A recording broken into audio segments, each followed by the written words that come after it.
Okay, so I wanted to talk to you a little bit about the ReadyGEN shared folder and some things to know about Google Drive in the ReadyGEN shared folder. So first things first, we're using the new Google Drive. Yours may look a little different if you're not. I recommend you do use the new Google Drive. You can click on this little cog over here, and yours, if you're not using the new Google Drive, will say use the new Google Drive. So with that said, basics, you have your drive right here, has all your folders, all your documents within those folders, all those things. Incoming, right here, is where anything that is shared with you is stored. So for instance, um, the ReadyGen Roundup Resources 2015 will be shared with you here. I'm going to use this ReadyGen test folder for this demonstration. So anything that is shared with you shows up in the incoming folder. However, you can't edit or change or anything when it's in an incoming folder. So what we want to do is we want to import that folder into your drive. Your drive is kind of like your server space, kind of like the old P drive. So we're going to click this little button right up here that says Add to my drive, and you can choose where to add it. If you have a subfolder that you want to add it to, I'm just going to hit Move and add it to my drive. And it then shows up in my drive right there. ReadyGen test. There's nothing in it yet, but that's how we move it from incoming to my drive so we can edit it.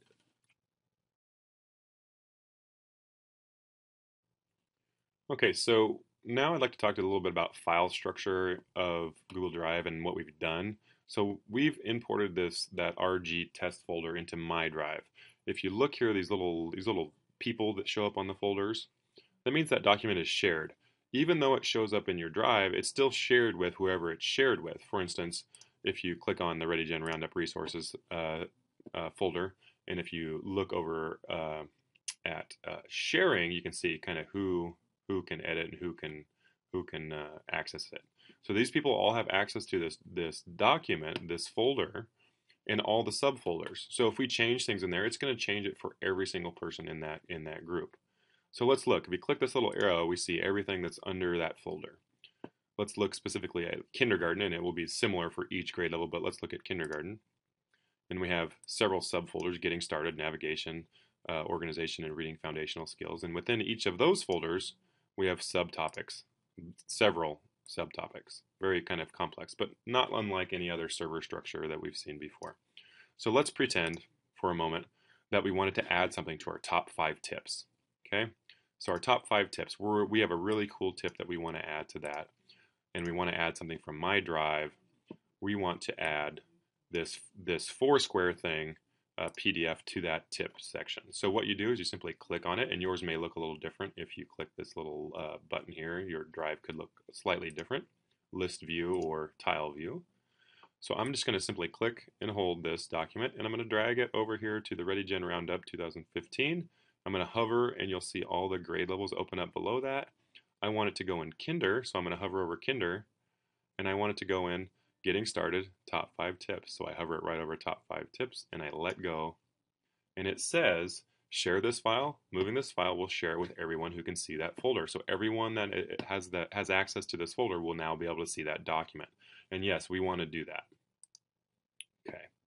And if you go into Top 5 Tips now, you will see that we have that Foursquare PDF, and that all the people who are shared on this folder will have access to it.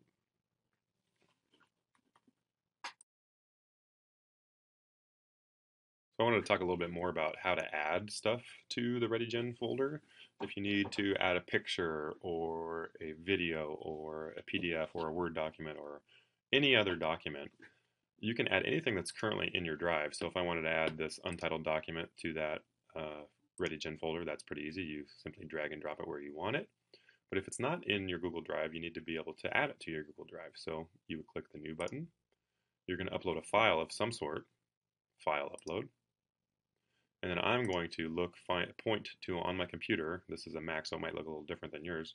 I'm going to point to the file that I want to upload. So let's say I want to upload this picture.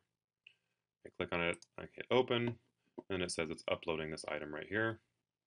It's uploaded, and now it appears right here. What I've done with my drive is I've sorted it by last modified, meaning whenever it was modified, it will show up at the top. So this was modified just now. I know that's what document I want to add. If I wanted to add it to Kinder and say getting started, and this was top 5 tips again, I simply add it there. It's going to share it with everyone. Hit OK. And you can do that with any file type, whether it's PDF, Word document, PowerPoint, movie, etc. One last thing I wanted to point out was that within this ReadyGEN folder, 2015 folder, the file structure is pretty complex. There are a lot of different folders, and we're going to add a lot of stuff to these folders. So it's really essential that we don't move the folders around, add folders that don't need to be there, or things like that. We want to keep this as organized as possible. One other thing that we don't want to do, for instance, if I wanted to say move this kindergarten folder, I really like this kinder folder, I want to move it to my drive because that's my drive, I want to have access to it. If you try to move it, you hold and click and try to drag it to your drive, you get this warning. It says move out of shared folder. Other users will no longer see the folder in the shared folder ReadyGen Roundup Resources 2015. That means everyone that this is shared with and every link from a website that is to this folder will no longer be able to access it. So if you see this warning, you really don't want to do that. So you want to hit cancel and it'll leave that folder right where it was.